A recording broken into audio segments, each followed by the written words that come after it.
Well, welcome back to Community Connections. I'm your host, Loran Graham, and this show is all about highlighting the great things that nonprofits are doing in our Spokane community. And today I have the privilege of introducing Tricia Hughes, the founder of Maddies Place. So welcome, Tricia. Hi, thank you. So it's great to have you here. So tell us, what is Maddies Place? Our mission statement is nurturing care for drug-dependent newborns and their mothers. So really, we're a freestanding recovery nursery for babies who are withdrawing from opiates, methamphetamines, alcohol, whatever they've been exposed to due to their mother's substance use. Our care will be especially more nurturing than the care that they receive in the hospital. The hospitals are doing a great job, but they need a longer time to get a little more stable before they're able to be home with their families. Sure. So we're providing that kind of transitional piece between hospital and birth and entering the community. So it's a place where moms and babies can come together. Babies can come alone if mom's not able to come. Dads can come. And we will care for the babies and care for the moms and dads. Wow, that's amazing. So you had mentioned that there had been a change in the way hospitals Yes. did things, and Correct. that identified a need. Can you tell us a little bit more about that? Yeah, it kind of exacerbated a need that we thought it might eliminate, actually. So historically, babies who are in withdrawal were going to the NICUs and being treated with morphine and sometimes other pretty heavy medications for 30 to 45 days, which is very expensive, and it's unsettling for the babies because they're getting medications. They're an attempt to keep them comfortable, but they're not getting the nurturing and just being in someone's arms that most newborns get and that newborns need.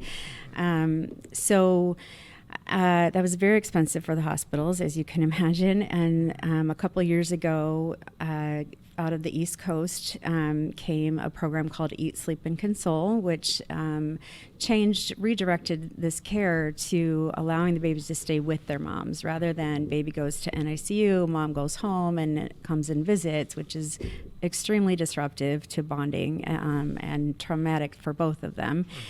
So this was a huge step in the right direction of keeping them together. What they found was there was less need for morphine. The babies recovered better.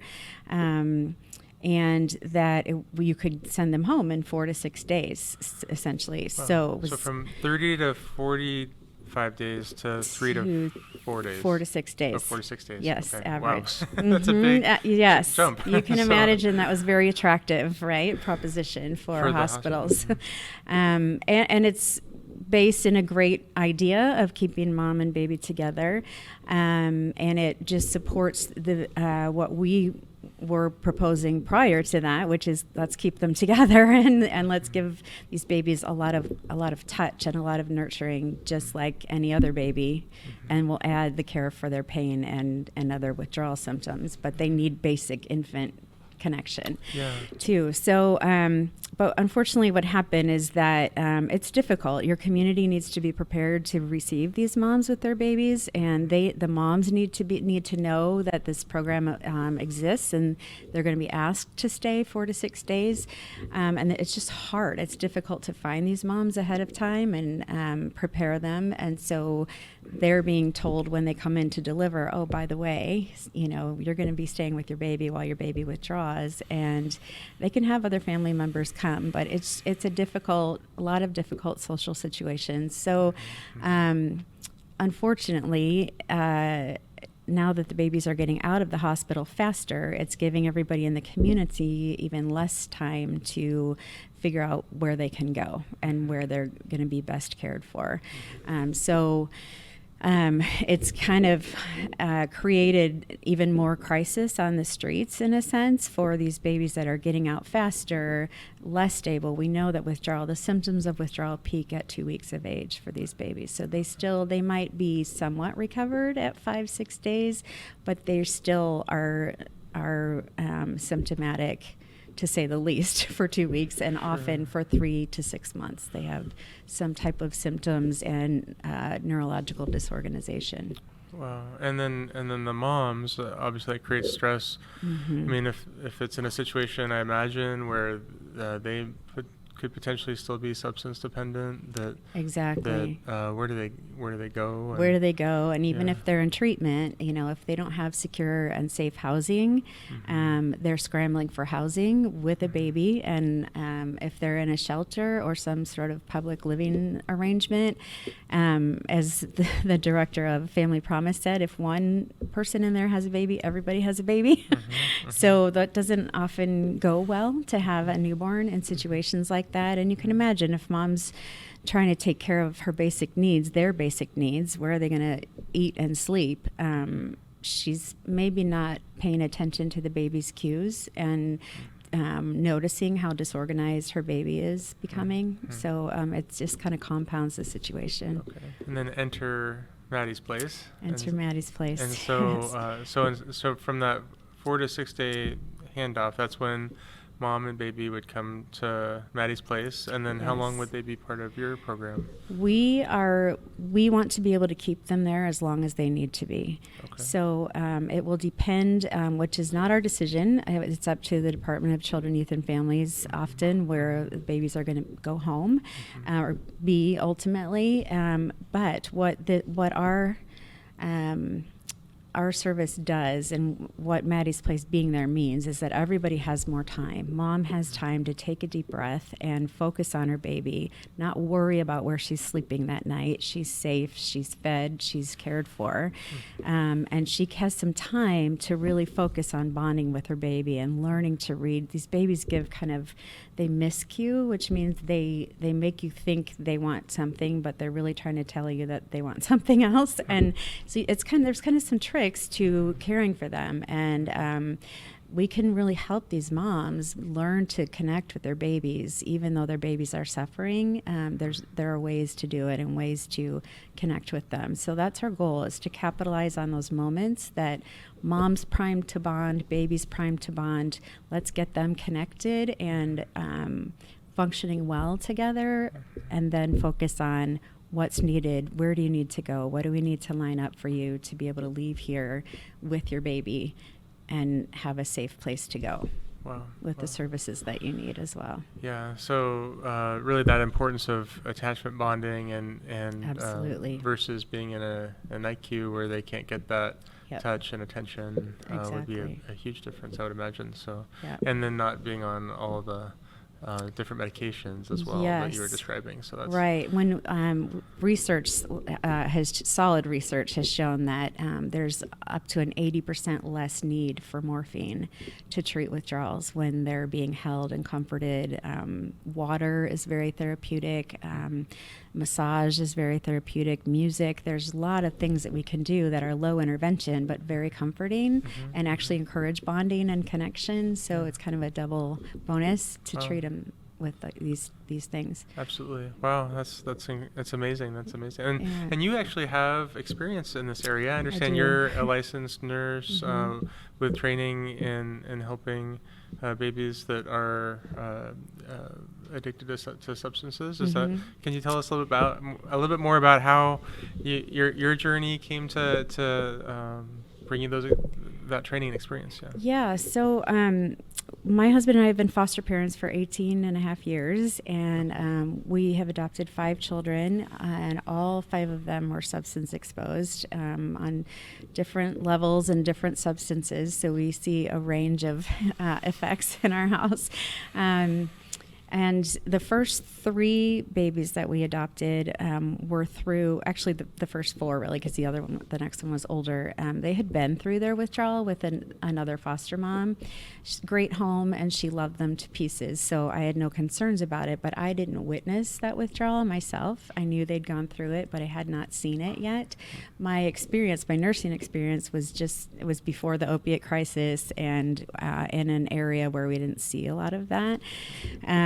So Maddie, who is our youngest child now, she's 12 and a half, and in 2008, she was brought to our door almost at midnight. She was 16 days old and just in the throes of opiate withdrawal. but I found a physician who knew what was happening. I didn't even know what it was. I suspected it was withdrawal, but I wasn't positive. And I was told it was the worst opiate baby they'd seen yet. 2008, so just when use was shifting really on the streets from meth to more opiate use, so it was still a relatively new-ish phenomena in pediatrician offices. So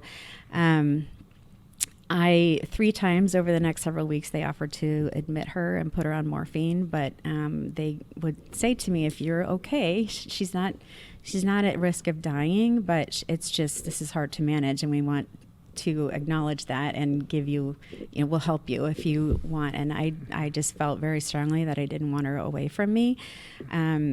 So I wore her in a wrap for hours and hours and days and months, really. Just I did all those things that now I know are proven to work, but I was just doing them intuitively as a nurse and a mom of a lot of babies. And I became pretty fired up about the fact that there were hundreds, if not 1,000 babies like this being born in our town every year. And I said to my husband when I started sort of getting a scope of the problem, I was like, we have to take all these kids. Oh my gosh. I was sick about it, really. And he wisely said, we can't do them. We can't take them all.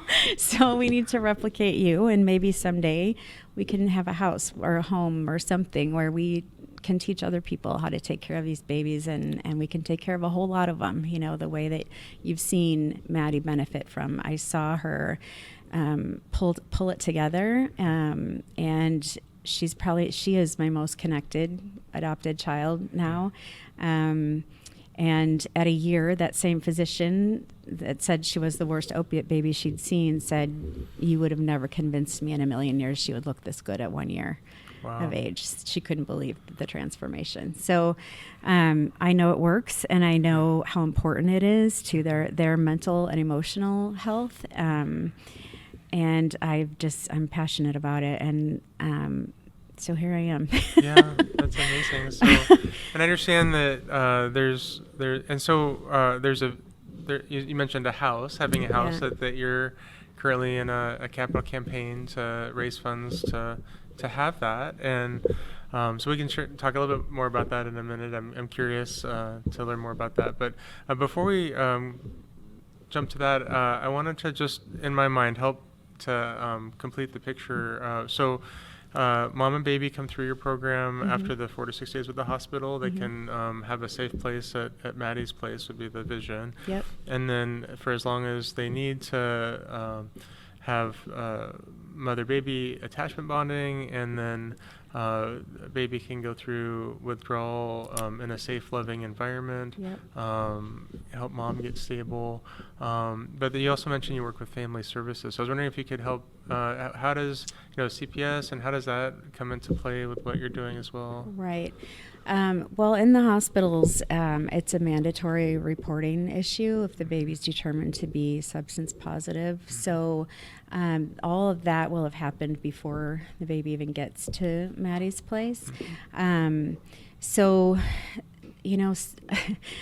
it's hard to believe this, and I understand that if you're a mom who's had a baby that's substance exposed, but they really don't want to take your baby away from you. They don't have enough homes, and they do believe that they're best off with their moms. So we really believe, and there's a nursery in Ohio doing it right now. We can keep more babies with their moms if we can give them more time. If we can give the moms more time to show that they really are serious about turning their life around, and we feel we can give them extra motivation by helping them connect with this baby rather than being forced to walk away from it. And that is a win for everybody. So those decisions about whether the baby goes to foster care or to grandma, all those, we will not be involved in those decisions. We're just there to take good care of the baby and to take care of the mom and to work really hard to give her what she needs to fight for her baby. Yeah, absolutely. Well, I would imagine CPS would be pretty grateful for having this gap filled between when the hospitals release, and they're trying to make decisions and probably catch up with their files and assessments and so forth. And yes, so I think they are indicating that they're pretty excited for us to get our doors open, and they really, I haven't even shared the results they're seeing in Ohio yet, but they are really hopeful that this is a big part of a missing piece in Spokane. Sure. Yeah, wonderful. They're excited for you to get up and running then. Yes. That's good. Sounds like there's a great need out there. Absolutely. Significant need. So you're in a capital campaign to try to, so tell us more about that. And are you collaborating with other organizations around town too? We are in the process of securing the funds to be able to purchase the former Vanessa Behan building on the Lower South Hills. So they moved, built a new facility about a year ago and moved. And just when we were getting started, they graciously gave us 6 months to raise the money and COVID. So we were sure that was the end of us, but it hasn't been. And amazingly, foundations, individuals, we just have been overwhelmed by the reception we're getting in the community when we present our idea and talk about our goals and our mission. And Vanessa graciously, their board extended our deadline to December 31st. So we are aiming for closing by the end of the year on that building. We're super excited to carry on the tradition of Vanessa Behan. Quite often, unfortunately, the babies that will be coming to Maddie's Place are the babies that are often at Vanessa Behan. So they see us intervening at the earliest possible time for these babies at birth, and they believe it's critical. And we know that Vanessa is very trusted by the community and by moms, and so we're thrilled to be operating from the same building. They know where it is, and it's just phenomenal. So we're hoping to close by the end of the year, quickly do renovations, and be open by the end of the first quarter next year. So, and then, we're not helping if we send moms out with nothing lined up, right? We've just been a Band-Aid on the problem if that's what we do. So our goal is the second a baby and mom walk in together, we start thinking about what do they need? What do they need to be successful, and what kind of help do they need? We have a lot of things available in our community. It's just kind of haphazard and patchwork. So it's bringing it all together, being aware of all the different housing opportunities and mission opportunities and nurse family support, all these things that are out there, and connecting our moms with these people, and letting the moms see they can trust them, that they're able to meet them while they're safe at Maddie's Place, rather than they're already out in the community scrambling for basic necessities, and then someone comes in and says, here, let me help you. We can bring them in and have them all meet people ahead of time and establish a relationship. So we have talked to Catholic Charities, Anna Ogden Hall, Family Promise is building a new shelter for families with newborns, which is phenomenal. St. Margaret's, Naomi Community, UGM, the shelters, all those. And then we also hope to partner with My Choice, and as a way to connect with moms that might be heading our way. We want them to know we're out there, and to not lose heart, and just know they have a place that they can land after they deliver. We really want to be a presence at all the places where we might be able to find moms, and let them know about our availability for them. So that's wonderful. But also to have places where we can send them afterwards, so that we can help them connect with housing and other things they might need. Right, which ultimately will help protect that mother-child bond. Absolutely. If mom is stable and she's back on her feet and being able to plug into some of these resources. That sounds like a lot of opportunities to collaborate in the community. So, we just have a few minutes remaining, but I wanted to ask. So, you've shared that Maddies Place is not a faith-based organization per se. You're coordinating social services, working with CPS and hospitals, and really it sounds like open to the entire community of Spokane. Yep. But I also know you have a personal faith, and so how does that influence what your perspective is for the organization. Well, I have 9 children, so I obviously believe that children are important and need to be valued. And I've felt for a long time that newborns somehow miss that. Somehow they're not attended to. Even though we know those early relationships are absolutely critical. So I'm a Christian, and our whole board is made up of Christians, and this is very much about being the hands and feet of Jesus. It will be the culture of Maddie's Place, and I can't understate the power of praying over these babies, because we don't know what their life's going to hold, but God knows. And so how powerful to have the opportunity to love them and comfort them and pray for them and pray for their moms. Wow. We're not helping anyone if we don't help their soul, right? Ultimately, that's true hope. So that's very much what we're about, and why we're doing this. Wow, wonderful. Well, thank you so much for being with us today. And if somebody wanted to get involved in Maddie's Place, either as part of the capital campaign or just volunteering, or just how would they contact you? So we have a website, maddiesplace.org. And you can also reach me at tricia.hughes@maddiesplace.org, and at phone number 509-768-2806. That's all available on our website as well. Okay. If you're interested in being a volunteer, or if you're a nurse and we're going to be looking for nurses,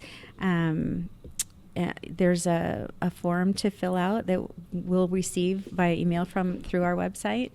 Let us know you're out there. We've been collecting names for a long time. So, most of all, I have written up the stories of 2 of my foster babies that are now adopted, and some of my own adopted children on our Instagram page, and they're on our Facebook page. Read the stories and be moved to get involved and spread the story. And not enough people know about what's happening for these babies right now. So I really want to get the word out and get their stories out. So. Wonderful. Thank you. Well, thank you so much for being here with us today. And that's all the time that we have, but thank you for joining us for Community Connections. Managing finances can be complex. At Loran Graham Company, we're a team of certified financial planners helping clients pursue financial freedom in retirement, live generously, and seek to make a positive impact in the world through faith-based investing. Loran Graham, CEO and President, is an LPL financial advisor. He's also a published author and nationally recognized leader in the field of faith-based investing. Visit our website today at lorangraham.com to request an initial consult at no cost or future obligation, and learn how you can become part of a growing movement of investors who want to align their investments with biblical values.